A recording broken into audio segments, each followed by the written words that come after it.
show how good a football team you are. Be ready, boys. Bienvenue ici au stade. Ouais. Fantastique. C'est de l'Anderlecht historique. L'RP est à la fête ce soir. Ça c'est l'Anderlecht comme on aime. Et ça fera surtout une magnifique victoire du Sporting d'Anderlecht. Bonjour et bienvenue au 15e épisode du podcast du Royal Sporting Club d'Anderlecht. Aujourd'hui, on va parler de la 1B et de nos joueurs très prometteurs. On en a invité deux, Theo Leoni. Bonjour. Et Lucas Tassin, le bomber des U21, des U18, enfin tout se mélange maintenant à Anderlecht. Du moment qu'on apprend et qu'on soit prêt pour cette 1B, et nous avons invité également, il joue à la maison, on l'a pas invité, il est là, Christophe Franken, journaliste qui nous suit aussi de la dernière heure, enfin il suit tout le football, connaît bien le football. Salut. Alors je commence avec toi, Christophe. Nos U21 en 1B et des autres clubs, est-ce que c'est important ? Ah ouais, moi je crois que ça fait, j'ai calculé ce matin, ça fait 17 ans que je suis journaliste, ça fait 17 ans que j'espère voir un jour les équipes U23, U21, peu importe, dans des séries nationales d'hommes, et enfin ça va se concrétiser ici. C'est vraiment chouette et c'est vraiment super important. C'est le cas aux Pays-Bas, c'est le cas partout presque. Tout le monde a essayé, parfois certains ont arrêté, mais ça existe partout. Et il n'y a que chez nous qu'il a fallu autant de temps pour que ça arrive. Mais là, vraiment, c'est super, super important parce qu'on voit vraiment que le développement, il est important pour les jeunes. Je le vois aussi parfois pour suivre quelques équipes plus amateurs, D1, D2 amateurs. Je vois que des jeunes joueurs qui formés dans des bons clubs, quand ils arrivent en D1, D2 amateurs, ils rigolent pas tout de suite. J'en parlais par le fils Teklak, le fils d'Alexandre Teklak, Yuri Teklak, quand il est redescendu en D2 amateur, il a eu vraiment un temps d'adaptation. Et puis, ça s'est bien passé, mais c'est la preuve qu'il y a un métier à apprendre. Et s'ils peuvent déjà l'apprendre avant même d'arriver chez les A, c'est super, évidemment. Donc, c'est fantastique. En parlant de temps d'adaptation, Lucas, je dis Lucas ou Lucas ? Lucas, c'est bien. Je dis donc Lucas. T'es arrivé à Anderlecht d'une façon assez cocasse parce que ton papa, qui est Stéphane Sassin, qui est une légende du Sporting, un ancien joueur d'Anderlecht, il n'était pas très pro quand tu étais petit, tu avais 8 ans, pour que tu rejoignes le Sporting. Ça s'est fait en étapes. Ouais. Explique. Ça a commencé avec un stage. Vous savez, comme chaque Pâques, ils font un stage avec que les joueurs d'Anderlecht. Donc j'y étais une journée pour voir comment ça se passait, si tout allait bien. Ensuite, on m'a demandé de terminer le stage. Puis voilà, tout s'est bien passé. Ensuite, on m'a demandé de faire les entraînements le mardi et le jeudi. Puis j'ai fait mon premier match contre Standard, je me rappelle. Premier match, premier goal. Semaine d'après, locker run, deuxième match, deuxième goal. Ça s'est bien passé. Puis j'ai intégré le groupe en fin U10. Et puis c'est là que ça a commencé. Et puis là, j'ai été là, quoi. Mais il m'a raconté que tes premiers 6 mois, quand tu as vraiment intégré le Sporting à temps plein, on dira, n'ont pas été faciles. Non, le temps d'adaptation était très dur parce que de Braine, là, prendre le compte là d'où je viens, ça a été vraiment très dur parce que le niveau était vraiment grand et donc le temps d'adaptation était vraiment long. Après, ça a été, mais au début, c'était compliqué. Les entraînements, faire la route, l'intensité, etc., ça changeait en fait. Et j'étais encore petit, donc voilà. Théo, toi, tu es là aussi depuis tout petit, à Anderlecht. Comment est-ce que tu es arrivé au club ? Moi, je suis arrivé fin U12, début U13. Fin U12, j'ai fait les derniers tournois avec le club et je venais de Charleroi, moi. Donc, j'ai commencé en U6 à Charleroi. Au Sporting, je me souviens, c'est ma maman qui m'avait déposé parce que le centre est à Marcinelle. Elle pensait que c'était pas le Sporting ou quoi là-bas. Donc, j'ai commencé à Charleroi. Et donc, j'ai fait de U6 à U12.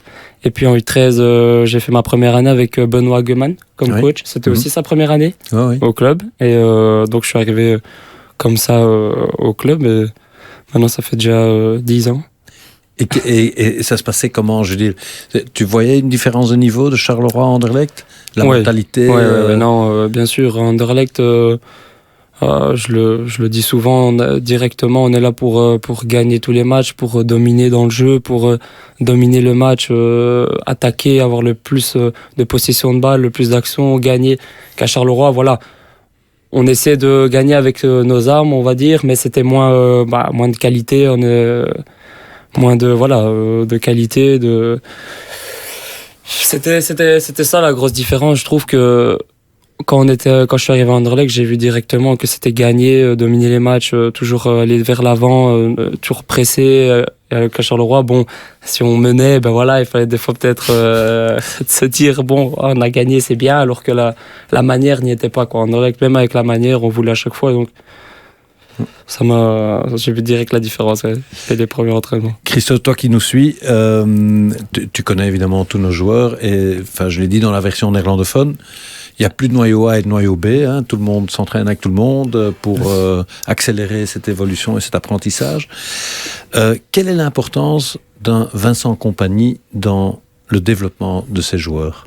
Super. Déjà, je crois que Vincent Kompany aurait adoré avoir un moment, peut-être lui connaître jouer la 1B, et donc il sait évidemment ce que c'est, et ce qu'il a fait, c'est peut-être un peu anticiper déjà ce passage en 1B, puisqu'il vous fait déjà jouer contre des hommes à chaque entraînement. Il y a des matchs, il y a des confrontations et des duels. Dans les courses aussi, vous pouvez vous mesurer à finalement ce que vous avez peut-être pas encore, et là, Kompany, c'est vraiment un super job. Il faut dire, ça pourrait sembler logique et se dire, bah ouais, pourquoi tout le monde peut le faire, mais gérer un groupe aussi large, avec beaucoup de jeunes, avec beaucoup d'attentes, tout le monde ne va pas jouer avec le noyau A en même temps, et c'est pas simple. Il a un staff évidemment, mais voilà, il n'est pas tombé dans la facilité en faisant ça, et c'est vraiment une bonne idée, parce qu'il sait comment, je crois qu'il y a quelqu'un qui sait comment un jeune doit progresser, même si lui avait des qualités hors normes, je crois que c'est Vincent Kompany, donc ils sont entre de bonnes mains. Et quand Vincent Kompany vient vous regarder, parce qu'il vient toujours, enfin, c'est rare qu'il rate un match des U21, ça vous inspire ou c'est pression quand même? Personnellement, je pense que le cas aussi, ça nous inspire. Je crois pas qu'il y a de la pression, à se mettre, ou de la pression positive. Mais en tout cas, pas négative. Je vois pas pourquoi, je dirais plus qu'on a eu une pression sur le fait qu'on devait se qualifier cette année dans les 4, qu'on doit encore essayer de tout faire pour finir dans les 4 premiers. Je pense que ça, c'était plus la pression après que le coach vienne. Je pense justement que ce soit une bonne chose. Je crois que ça nous motive et que ça nous donne envie de montrer que nous aussi, voilà, on a les qualités pour aller en D1B et surtout pour aussi jouer, comme on l'a vu ici avec Zeno, qui voilà, jouait tout le temps avec nous, et en 2-3 semaines, il se retrouvait titulaire chaque match et faire des bons matchs, parce qu'il a le niveau. Mais nous, on le savait. Nous, on le savait, on sait bien, et je peux vous en citer, je sais pas combien, qui ont le niveau pour aussi monter demain en équipe première et qui vont assurer. Donc, non, la pression, je pense pas, ou vraiment qu'une positive, quoi, vraiment pour donner encore plus d'envie, mais sinon, pas de pression, non. Lucas, tu as une position, enfin la tienne aussi, elle est pas facile, mais lui, il a une position encore plus difficile dans le sens où la pression est toujours là. Quand on marque pas 2 matchs ou 3 matchs à Anderlecht, ça va vite. Vous entraînez déjà avec l'équipe première. Comment est-ce que vous comportez par rapport à vos, pas concurrents, mais à vos collègues à votre position? Est-ce qu'ils vous apprennent, toi avec Cullen par exemple, Lucas avec Zirkzee, Kouamé? Est-ce que tu apprends beaucoup? Est-ce qu'ils t'apprennent beaucoup? À l'entraînement, ils m'apprennent quand même beaucoup de choses. Zirkzee qui vient du Bayern, il a quand même un peu d'expérience. Donc je vois dans ses déplacements, dans son niveau, Kouamé est vraiment très gentil, il parle français. Et il est toujours là à t'encourager, essayer de t'améliorer. C'est vraiment super gentil. Et non, chaque entraînement, ils t'instruisent en fait. Ils sont là, et ils font des trucs et tu te dis, ah ouais, là tu dois encore s'améliorer ça. Ouais. Franchement, c'est cool. Ben, c'est bien. C'est quand vous êtes arrivé, premier entraînement en équipe A, Théo, c'était comment? La première fois que je me suis entraîné, je t'avoue, la première chose que je me suis dit, c'est toutes les fois que j'ai marché à côté de ce terrain et que je les regardais s'entraîner et que moi j'allais soit sur le terrain des U21 ou des U19, c'était 19 à l'époque, ou 17 ou 15, je me suis dit, purée, allez, enfin je vais pouvoir mettre les pieds sur ce terrain-là et m'entraîner avec. C'est plus ça qui m'avait fait chaud au cœur. Après, bien évidemment, au début c'est un peu spécial, c'est bizarre, puis c'est chouette, et puis il y a un peu d'adrénaline, de stress aussi, mais maintenant c'est relax, tu dis que c'est des êtres humains comme nous, quoi. Donc c'est devenu on t'a pas charrié par exemple, on t'a pas un peu testé? Si, toujours au début c'est comme ça, c'est normal, ça fait partie du truc, c'est logique, et puis même quand tu pars en stage, tu dois alors chanter, etc. Qu'est-ce que t'as chanté? J'avais chanté Maître Gims, une musique de Maître Gims, laquelle, ça je me souviens plus, mais Là, j'étais pas à Rien mon aise d'italien. par contre. Ah non. J'étais pas à mon aise déjà en français. Ah ouais, non, donc... J'en ai vu beaucoup qui chantaient en stage quand je suivais l'équipe première de près. Et toi, Lucas, c'était comment ton premier entraînement en équipe A? Ouais, un peu de pression. On arrive dans la cour des grands, tout petit. C'est prendre des affaires, ramasser le matériel. C'était le plus jeune. C'est voilà, au début. T'as rien à dire. T'as rien à dire. Voilà. Après, on s'est habitué un petit peu au long terme. Ça passe, c'est moins de pression. T'es plus à l'aise. Tu t'intègres au groupe et c'est beaucoup mieux. Mais les premières fois, c'était. T'oses déjà faire un petit pont à route? Tu l'as déjà fait? Non, pas encore. Pas encore. Mais moi, j'en ai déjà fait. À Haute, j'en ai pas fait. Après, j'ai déjà mis des petits ponts, mais il y en a qui le digèrent mieux que d'autres. Mais bon, c'est comme ça, il faut savoir. Je me souviens que Bellamy, quand il était là, il nous disait écoutez, si vous voulez faire quelque chose, vous pouvez, hein, vous êtes autorisé. Il faut pas avoir peur. Je me souviens qu'il y en a qui s'énervaient et lui prenait notre défense parce qu'il nous avait eu. Il disait hé les gars, ils ont peu rien. S'ils te dribblent ou s'ils jouent bien le coup, t'as rien à dire, tu dois accepter, quoi. Alors là, des fois, ouais, ils tirent un peu la tête ou quoi. Non, mais ça doit être impressionnant quand même, Lucas, non? ouais. Pourquoi Mais ce qui est bien aussi, effectivement, c'est quand même, c'est un groupe très jeune aussi, finalement. Oui. Parce que là, vous êtes très, très jeunes. Ouais. Mais quand vous arrivez, c'est des gars de 23, 24 ans, 25. C'est encore un peu, ils avaient encore les mêmes délires, vous C'est savez sûr. parler de la même chose. Même si au début, tu le disais, Lucas, on Ouais. n'ose pas trop parler. Ouais. Mais Le- j'imagine c'est un groupe, c'est pas le pire où on doit s'intégrer. Non, on pas a du l'image tout. un peu Anderlecht, peut-être Non, un pas peu du tout. difficile de s'intégrer, mais là, Pas du c'est tout. des bons gars, quoi. Le groupe, il est très facile. Ouais. Surtout moi, enfin, Lucas aussi était là. J'avais la chance d'aller m'entraîner aussi beaucoup de fois l'année passée, etc. Et même cette année, il est vraiment très très facile. Et comme Lucas a dit, il y a beaucoup de gens qui parlent même français, donc pour nous, c'est facile.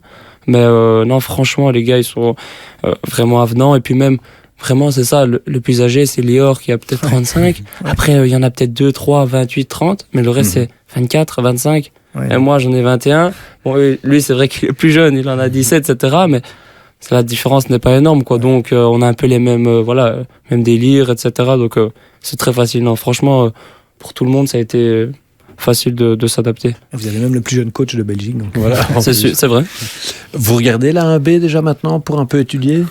Moi, honnêtement, cette année, je prends plus le temps de regarder les matchs. Ouais. Franchement, ouais, j'essaie de regarder un peu pour voir un peu comment ça joue, comment ça relance de l'arrière, comment ça presse, un peu quel type de joueur il y a, etc. Parce que bien sûr, c'est important de savoir analyser aussi les matchs, les équipes contre qui on va jouer, contre qui on tombe. Donc, des fois, ça m'arrive beaucoup plus qu'avant, de regarder la 1B pour savoir un peu regarder, se mesurer, etc.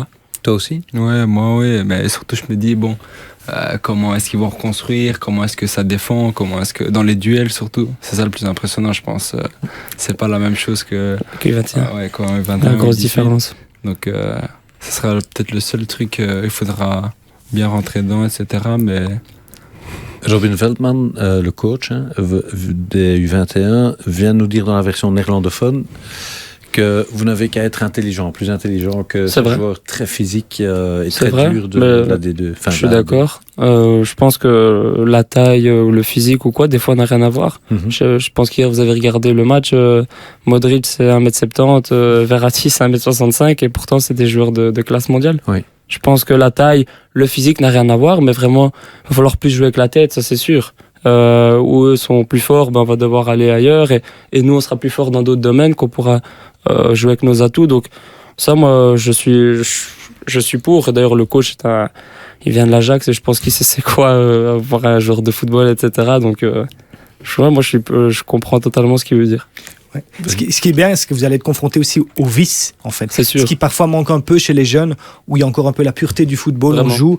Là, vous allez tomber contre des routiniers, parce que quand on regarde la moyenne d'âge en D1A, elle est plus basse qu'en D1B, où il y a beaucoup parfois de gars routiniers qui se retrouvent un peu à devoir jouer en... Mais alors des gars qui... Juste le petit tirage en bon moment, la petite poussée, le trash talking aussi. Des petites C'est choses sûr. difficiles, mais qui font partie du job. Et là, vous allez vraiment du les match. apprendre. Ça va pas être rigolo tout le temps, je C'est pense. sûr. Mais ça va être important dans votre apprentissage. C'est ça, dans un match de U, on peut jouer autant de matchs de U21 qu'on veut. Même on affronte les U21 de Barcelone, de l'Ajax et tout. Ça, il y aura jamais. Et donc ça, c'est vraiment bien. Parfois, c'est mieux d'affronter Westerlo que les U23 du Real Madrid. C'est sûr. étonnant, mais c'est ainsi. Non, mais c'est sûr, c'est sûr. Quand Anderlecht est un un milieu, un écosystème très compétitif. Même si vous êtes copains et tout ça, c'est quand même tout le monde travaille pour soi, pour arriver là où il veut arriver. Donc, est-ce que cette pression-là que vous connaissez à Anderlecht va vous être bénéfique en 1B ? Pour le travail de chacun pour soi, ça sera bénéfique dans tous les cas. Parce que si chacun travaille pour soi, eh ben, il y aura d'office un moment où tout le monde va devenir à un bon niveau. Et donc là, voilà. Après, je pense il y a quand même toujours un petit esprit de groupe quand même, parce qu'on est tous contents d'aller en 1B. Je crois, on attend que ça, quoi. C'est une nouvelle expérience, c'est une nouvelle vie, c'est voilà. Mais après, non, c'est sûr, le travail individuel, ben, ça va nous augmenter, ça va nous pousser un peu. Hein. Vous vous préparez vraiment physiquement à vous changer des choses pour mieux digérer ces adultes? Je pense que, comme tu l'as dit au début, que déjà le fait qu'on ait la chance de s'entraîner tous les jours avec des gars qui sont plus âgés, qui rentrent dans les duels différemment, sans s'en rendre compte, voilà, on s'habitue petit à petit. Après, dans les matchs, non, mais voilà, on regarde de l'avant et on essaie de, je pense, inconsciemment se préparer pour quand on arrive, montrer qui on est, quoi. Ouais. Je crois qu'on n'a rien envie à personne et que avec la qualité des joueurs qu'on a, franchement, on ne doit pas avoir peur de quelqu'un ou quoi, mais je pense que, comme Lucas l'a dit, c'est une bonne chose aussi que tout le monde doit continuer à travailler, même si c'est pour soi. Comme ça, on essaie de faire monter, ton coéquipier qui lui fait monter. Et alors là, ça devient un esprit de groupe. Et c'est important. Je pense que c'est important d'avoir une concurrence même saine, quoi. Théo, tu es le prototype du joueur anderlechtois, un vrai 10 à l'époque, mais alors on t'a reculé d'un grade et on me dit que tu joues comme Pirlo. Écoute, la personne qui t'a dit ça, c'est très gentil parce que je lui arrive pas à la cheville, je crois, mais bon, Je protège mes sources. C'est peut-être le style, mais en tout cas, j'ai du boulot encore pour jouer comme lui. Mais après, c'est vrai, quand j'étais chez les jeunes, je jouais tout le temps en numéro 10. Donc voilà, parce que j'ai toujours un gabarit un peu plus frêle et j'étais moins physique que les autres, donc je jouais souvent en 10. Et en U17, avec coach René Peters, on a eu quelques blessés pendant des matchs et pendant la saison. Et lui a décidé de me faire reculer d'un cran. Et donc là, j'ai commencé à jouer en 8. Je pouvais monter, descendre un peu un box-to-box. Et là, on a fait une bonne saison. Et donc j'ai fini toute la saison là. D'ailleurs, on a été champion en U17, ce qui était important pour aller en Youth League après. Donc on avait fait vraiment une bonne saison. Et après, à partir de ce moment-là, les coachs qui m'ont eu m'ont plus gardé là. Et ensuite, avec les systèmes de jeu qui font que aujourd'hui, on joue en 4-2-2-2 avec 2-6 et puis 2-10, mais qui sont des flancs à peu près. Donc là, ma place se retrouve à vraiment jouer en tant que numéro 6. Je l'ai fait aussi avec Craig Bellamy, qui lui aussi m'aimait vraiment bien en 6. Et donc maintenant, je suis plus reculé. Je pense que c'est ma position où je crois que c'est la bonne position où je vais jouer parce que je suis plus un gars qui fait un travail de l'ombre, qui joue simple, qui fait tourner la balle, qui me met un peu en retrait de l'équipe et qui est toujours là, etc. Donc pour un 10, il faut plus de stats, plus se montrer, etc. Et moi, je suis plus le gars qui va travailler, va plus se donner, essayer de faire jouer et penser à l'équipe. Je pense beaucoup à l'équipe. Non, ça, c'est terrible. Hein. Il est vraiment bon. Supporter du Milan. Ah ouais, exactement. Je voulais dire Brozovic, mais j'ai dit Tonali pour te faire plaisir. Bon, écoute, c'est un bon joueur, mais c'est mieux Tonali. Benasser, j'aime bien Benasser aussi, un peu comme moi, gaucher, petit. Oui. Ah, j'aime bien. Voilà. Et toi, Lucas, tu as des exemples? Comme un 9 Oui, comme 9. Oui, tu es attaquant, évidemment, comme 9. Benzema, quand on l'a encore vu hier, c'est incroyable, il est complet, il est vraiment complet. Il peut jouer un peu en 10, il peut jouer après. Un autre que j'aime vraiment beaucoup qui me ressemble, c'est Lewandowski. Ouais. Vraiment très fort, on le voit pas beaucoup. J'espère beaucoup que tu lui ressembles. Ouais. Pour nous, c'est bonne nouvelle. Pour nous, c'est bonne nouvelle. Comment ça lui ressemblait plus souvent alors? Non, mais c'est un attaquant, on va pas le voir beaucoup dans le match. Et puis au bon moment, il sera là et pour marquer. Je trouve ça vraiment pur neuf, quoi. Mais Lucas, il a quelque chose de rare à trouver chez un jeune et qui sera vraiment utile à la D1B. C'est le sens du but. Ça paraît bête, un peu cliché de dire ça. Mais je me souviens d'un match de préparation, c'était contre Utrecht. Tu avais joué. Oui. Et je me souviens, il y avait un tir sur le poteau. Elle revient sur lui. Et elle revient sur lui, on se dit, la chance. Et puis en fait, non, vraiment, on sentait dans le match que t'as ce sens du but qui est vraiment pas facile à trouver chez un jeune et qui sera, on l'a vu, on peut quand même rappeler que Club Next a été la seule équipe qui a fait une saison en U23 il y a 2 ans. Et c'est une équipe qui jouait souvent bien au foot, mais qui avait un problème énorme pour marquer des buts. Et avoir quelqu'un comme Lucas devant, ça va déjà être une belle arme, parce que c'est ce qui manque le plus difficile vraiment pour une équipe de jeunes face à des adultes, c'est de marquer. Et donc vraiment, Lucas, cette qualité... Tu peux expliquer ce que c'est le sens du but ? C'est instinctif ou Ouais, la plupart du temps, c'est instinctif. T'as pas le temps en fait de réfléchir. Tu fais ce que tu penses et voilà.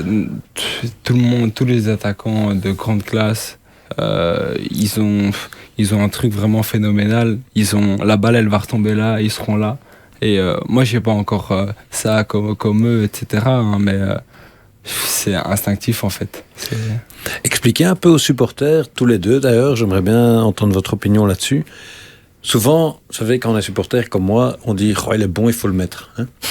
En U21, il faut le mettre en travaillant pour Anderlecht, je me suis rendu compte qu'il y a un énorme clivage, une énorme étape à franchir des U21 en ce qu'on appelle la post-formation. Expliquez un peu pourquoi c'est si difficile. Parce que je sais que beaucoup de supporters veulent vous voir en équipe première, mais c'est pas encore temps. Expliquez ce que ça veut dire. Il y a beaucoup de facteurs qui font que c'est pas évident. Voilà. Déjà, quand on arrive dans la cour des grands, puis ça paraît anodin, mais peut-être déjà la pression du stade, la pression du match, où les circonstances font que... Et puis voilà, au début, on a l'impression que voilà, parce qu'on joue bien en U21 ou quoi, on va arriver en équipe première, mais le niveau, voilà, on se retrouve en D1 belge et les attentes sont quand même déjà beaucoup plus élevées. Et je pense qu'il faut un temps d'adaptation pour se mettre au niveau du rythme, même de l'intensité, puis des duels. Et les gens pensent que voilà, on se débrouille en U21, on va arriver là et bang, directement, ça va être... mais c'est très rare, quoi. C'est arrivé avec des top joueurs chez nous, parce qu'il y en a. Mais c'est vrai que des fois, avec d'autres, ça met un peu plus de temps, parce que la différence est quand même là. Ouais. Et surtout qu'à Anderlecht, je pense qu'on a un peu plus la pression que d'autres clubs, parce que chaque année, comme tu l'as dit, les gens attendent qu'on gagne chaque week-end. Tu n'as pas droit à faire un match nul contre n'importe qui. Tu dois gagner. Donc si à chaque fois, il doit y avoir un nouveau, ou alors, imaginons ça se passe pas bien, c'est pas évident non plus, quoi. Donc, il y a beaucoup de circonstances qui font aussi que c'est pas évident. T'es d'accord avec ça, Lucas ? Oui, je suis d'accord avec lui. C'est pas parce qu'on peut faire des bons matchs en 21 qu'on sera le nouveau de l'équipe première ou quoi. C'est pour ça que je trouve que la D1B est vraiment intéressant pour nous, parce que justement la différence, c'est que toujours la différence entre 21 et l'équipe première est toujours grande. On le voit pas forcément, mais du coup cette petite intermédiaire entre D1B pour nous c'est vraiment bien. Parce que faut quand même dire que la D1B, c'est pas une série. Non, c'est très compliqué. On disait D2, mais c'est vraiment effectivement la D1B. Westerlo cette année, voilà. On les mettait en D1A, ils étaient pas dans les 4 derniers, je pense. Mais je pense qu'on a la confirmation avec l'Union. Voilà, et l'Union par exemple. Et quand Berscott est monté il y a 2 ans, OHL, deux se bataillaient pour les top 8. Et maintenant ils sont. Donc c'est vraiment une très belle série. Je pense que ça veut tout dire. Ouais, donc, franchement, c'est des équipes qui sont vraiment pas faciles à jouer. Non. Franchement, limite en pré-saison, des fois on a eu des matchs contre des équipes de D1B et c'était limite plus dur que contre des équipes de D1A, par exemple de la deuxième partie de classement. Il y a pas d'espace, c'est physique, c'est vraiment un bon championnat, quoi. En plus, il y a beaucoup de joueurs de D1B qui vont directement en D1. Plein de clubs qui voient, parce que il y a vraiment de la qualité, du talent. Non, franchement, comme Lucas le dit, c'est vraiment top pour nous, je pense. D'ailleurs, c'est pour ça que tous les matchs, on voit ça, qu'on a vraiment envie d'aller chercher les 3 points, de gagner, mais avec la manière, bien sûr, mais c'est vraiment important, quoi, parce qu'on doit y être. On doit y être, voilà, pour tout le monde. Pour le club, c'est bénéfique. Pour le club, des jeunes qui ne jouent pas ou qui n'ont pas de temps de jeu se retrouvent à jouer peut-être 30 matchs. Surtout l'année prochaine, avec la réforme, il paraît qu'ils veulent faire 12 équipes, donc les 4 qui viennent. Et puis après, play-off 6 et 6. Donc ça fait 32 matchs, je crois, sur la saison, donc c'est énorme. Donc c'est sûr que pour nous, comme Lucas l'a dit, c'est vraiment une très très très bonne chose pour faire le palier. Et ne plus jouer le lundi soir, ça c'est pas mal aussi. Exactement. Mais apprendre le rythme du week-end. C'est vrai, aussi. mais même pour les entraînements, ça va être plus facile. Ouais. Parce que là maintenant, nous on est un peu décalé avec l'équipe première, mais on s'entraîne avec eux. Ouais. Donc les coachs, le staff doivent s'adapter en fonction de nous du match du lundi soir. C'est juste. Et eux, ils jouent le samedi ou le dimanche. Donc des fois, on s'entraîne en même temps, mais nous, on arrête plus tôt parce que c'est pas notre jour. On peut faire dur ou inversement, eux arrêtent plus tôt, etc. Mais là, c'est vrai que comme tu viens de le dire, quand on jouera, imaginons le samedi soir, souvent. Voilà, ou le samedi soir ou le dimanche en même temps, bah alors même là, ce sera mieux, quoi. Ouais. Et au niveau apprentissage, que vous parliez de la pression des supporters, des stades et tout ça, aussi un apprentissage parce que les supporters attendent ça maintenant. Hein, c'est sûr. La 1B. Et ça vous fait quoi des supporters? Parce que vous l'avez déjà un peu vécu. Ça vous fait quoi la présence de nos fans? Ben moi, honnêtement, les fois où ils sont venus, ça m'a vraiment stimulé. Honnêtement, c'était vraiment chouette. Et encore, déjà, tous ceux qui sont venus, un grand merci parce que je sais que venir un lundi soir, etc. C'est pas voilà. En plus, il faisait pas chaud, etc. Donc franchement, un grand merci. Mais je dirais qu'il y en a même pas encore beaucoup. Oui. Donc quand je vois le stade contre Eupen qui a été rempli, etc. Donc c'est vraiment quelque chose qui te booste, qui t'aide. C'est c'est ça que je voulais dire. Je voulais dire, il y en a pas beaucoup, mais j'ai déjà vu la différence avec rien du tout, quoi. Alors j'imagine pas si il y en a 10 fois plus que c'est déjà stimulant quand t'es fatigué, bah limite non. T'es pas fatigué, c'est mental et tu peux continuer à courir. Toi aussi, Lucas? C'est une autre ambiance. C'est comme un rêve en fait d'enfant. Ça chante, c'est une bonne ambiance. Et le soir, il fait noir. Il y a plein de gens. Ça te donne quand même une pression, mais parfois positive, parce que tu veux montrer que voilà, t'es là, t'as envie de jouer, t'as envie de devenir footballeur, quoi. Donc la Mauves Army et tous les autres d'ailleurs, ils vous attendent, donc ça les stimule, donc venez nombreux la saison prochaine. C'est sûr. Christophe, comment est-ce que tu t'évalues le niveau de l'équipe actuelle en U21 pour l'année prochaine? Je trouve homogène parce qu'il y a du talent un peu partout. Souvent on parlait qu'en Anderlecht développait beaucoup de joueurs offensifs, ce qui reste vrai, mais là vraiment on sent qu'il y a du talent partout. D'ailleurs le dernier qui est sorti, c'est Zeno Deba, c'est un défenseur central.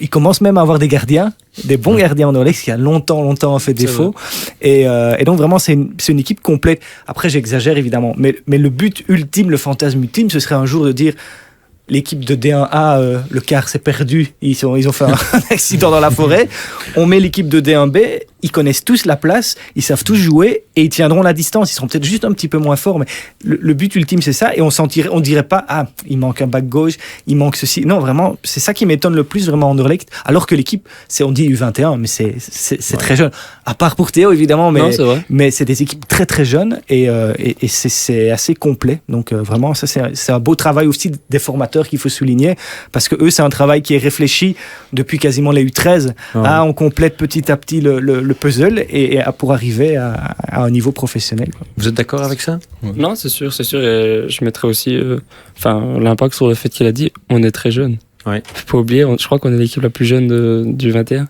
Je pense on est très très jeune, on a des joueurs Lucas, Enoch, tout ça c'est très très jeune et c'est titulaire chaque match.